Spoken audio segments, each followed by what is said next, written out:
ہاں آپ اتنے بڑے طاقتور دشمن کو ہرا رہے ہیں، لیکن اربعین حسینی کی اچھا مثلا مزیدار بات یہ ہے کہ ہمارے جو مثلا سکھ برادری ہے، اب ہم سے وہ نہیں کرنا، ہم سے بتانے کے لیے عرض کر رہے ہیں، وہ آئیں خوش آمدید، وہ زائرین بھی ہمارے لیے اسی طرح سے محترم ہیں جو نانکانہ صاحب میں آتے ہیں۔ اب آپ وہ جگہ جو آپ کا بدترین دشمن ہے اس سے جو آپ کی راہداری آ رہی ہے وہ تو محفوظ ہو سکتی ہے، لیکن ظاہر امام حسین کی جو راہداری ہے اس کو آپ محفوظ قرار نہ دیں تو یہ پھر آپ کی سیکیورٹی لیپس ہے، اور اگر آپ اس کے قابل نہیں ہیں تو چھوڑیں جگہ کسی اور کے لیے جو اس کا اہل وہ کر سکیں۔ ماشاءاللہ بہت اچھی۔ اسی طرز کا ایک یہی سوال ہے کہ ابھی جو 12 روزہ جنگ اسرائیل نے شروع کی، اس فتح جو نصیب ہوئی ایران کو، وہ ایران کی کون کون سی ممالک نے مدد کی؟ ابھی تو دنیا دعویٰ کر رہی تھی کہ بھئی ایران کی فلاں ملک نے مدد کی، فلاں نے مدد کی، فلاں نے مدد کی، مگر وہاں کے جو کارندے تھے حکومت کے، ان لوگوں نے کہا کہ مدد کے لیے سب نے بولا تو صحیح، مگر ابھی تک ہم نے کسی سے مدد نہیں لی ہے۔ آپ اس پہ تھوڑا روشنی ڈالیے گا۔ برادر لازمت ہے ابھی جو اس وقت 12 روزہ جنگ اور اس کے آثار سب پوری دنیا میں مرتب ہو رہے ہیں۔ سب سے پہلے تو وہ غرور ٹوٹا ہے کہ جو عالمی استکبار اور عالمی طاغوت اپنا روب اور دبدبہ بیٹھاتی ہے لوگوں کے دلوں میں کہ جی ہم سپر پاور، یہ سپر پاور کا لفظ امام خمینی رضوان اللہ تعالیٰ علیہ نے اس وقت کہا تھا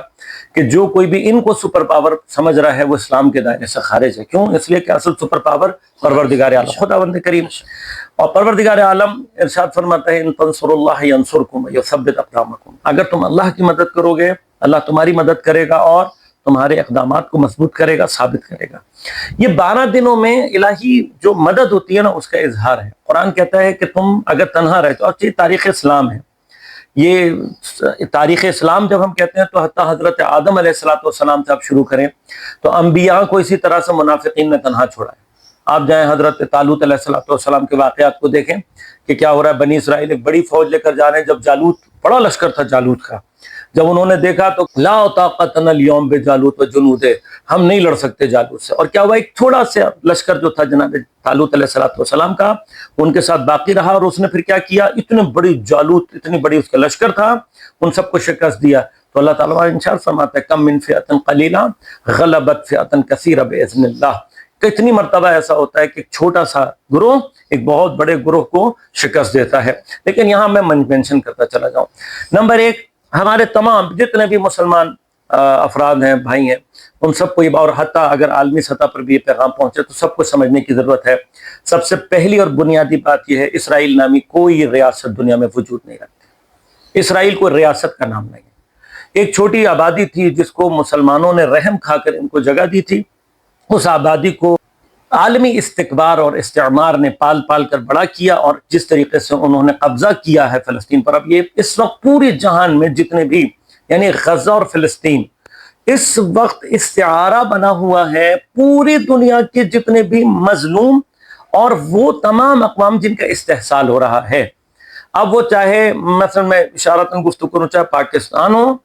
چاہے ایشیا کا کوئی اور ملک ہو، چاہے افریقہ ہو، تھرڈ ورلڈ کنٹریز کا کوئی بھی ملک ہو، چاہے لیٹن امریکہ ہو،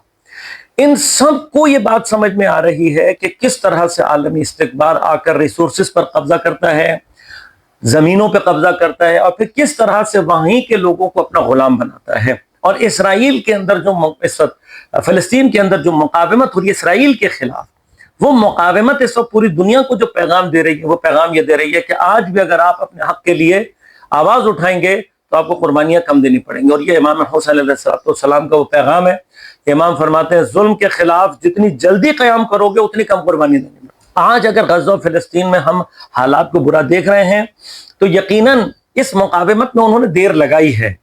اس بیداری کے لیے انہوں نے دیر لگائی، لیکن اب جو گزشتہ 2 سال سے وہ قربانیاں دے رہے ہیں، یہ میں آپ کو لکھ کر دوں کہ وہ قربانیاں ضرور اپنا رنگ دکھائیں گی۔ لیکن اب ہوا کیا ہے، ایران کی کسی نے مدد نہیں کی۔ ایران نے اس پوری مدت میں یہ جانتے ہوئے، اس کو معلوم تھا کہ امریکہ اور اسرائیل دنیا کے وہ بدماش ہیں کہ جو اپنی بدماشی کرنے کے لیے ہر قانون، اب آپ دیکھیں یونائٹڈ نیشن نامی ایک انتہائی بیکار اور فضول ادارہ، اس کو تو بند ہو جانا چاہیے۔ یونائٹڈ نیشن کو آج سے 50 سال پہلے ضمیر جعفری صاحب نے اپنی نظم میں لکھا تھا، یو این نو میں یو ایس کا باقی نو ہی نو ہے۔ آج ہم 50 سال کے بعد بھی دیکھ رہے ہیں کہ یونائٹڈ نیشن ایک جسے کہنا چاہیے کہ پپٹ ہے امریکہ کا، جو یو اپنے ساتھ یونائٹڈ اسٹیٹ کا لگا کے باقی سب کے لیے نو نو کرتا ہے. کس قدر یعنی انسانیت سوز سلوک ہے یونائٹڈ نیشن کا کہ غزہ جیسے عالمی انسانی عالمی ہیومن کیٹاسٹروفی ہے, اس ہیومن کیٹاسٹروفی کو ایک بدماش آ کر ویٹو کرتا ہے. بیدار ہونے کی پوری دنیا کو اس وقت بیدار ہونے کی ضرورت ہے. اگر یونائٹڈ نیشن اس ویٹو نامی ڈرامے کو اپنے ساتھ رکھے گا تو اس کا مطلب یہ جمہوریت کی روح اور انسانیت کی اقدار کے خلاف ہے. تو ہم تو پہلا ڈیمانڈ بھی یہ کرتے ہیں کہ یونائٹڈ نیشن سے اس کو ویٹو کو ختم کرنا چاہیے. ایران نے کیا کیا؟ ایران نے یہ کیا کہ اس 12 دن آپ کمال دیکھیے, آپ میں اس کو کہتا ہوں یہ ہے ایمان کی طاقت کا اثر کہ اتنے میزائل برسائے, اتنا سب کچھ کیا, نمبر 1 کہیں پر بھی ان کی سویلین عبادی کو نشانہ نہیں بنایا کسی ایک مقام پر. آج بھی ایران نے یہ بات ثابت کی ہے. جو ہے وہ جب بھی یعنی میدان میں اترتا ہے تو اس کی نظر اس بات پر ہوتی ہے کہ اسلامی جو رعایت ہے قوانین کو اس کو رکھا جائے ذہن میں. ایران نے سب سے بڑا کام یہ کیا ہے کہ ان کی جتنی بھی یہ ظالم استکباری قسم کے جو ادارے تھے ان کو تباہ کیا ہے, ان کی ریڑھ کی ہڈی کو توڑ چکا ہے. اس وقت یہ یقین رکھیں کہ ابھی امریکہ اور اسرائیل کے اندر کوئی دم خم باقی نہیں ہے, گرچہ چونکہ میڈیا عالمی ان کے قبضے میں ہے, انہوں نے بہت کچھ ظاہر نہیں کرنے کی دیا, لیکن ابھی چائنا کی ڈاکومنٹری سامنے آئی ہے جس نے ان کا سارا پول کھول دیا کہ اب یہ اس قابل نہیں ہے. اور انشاءاللہ آئندہ بھی انہوں نے اگر غلطی کی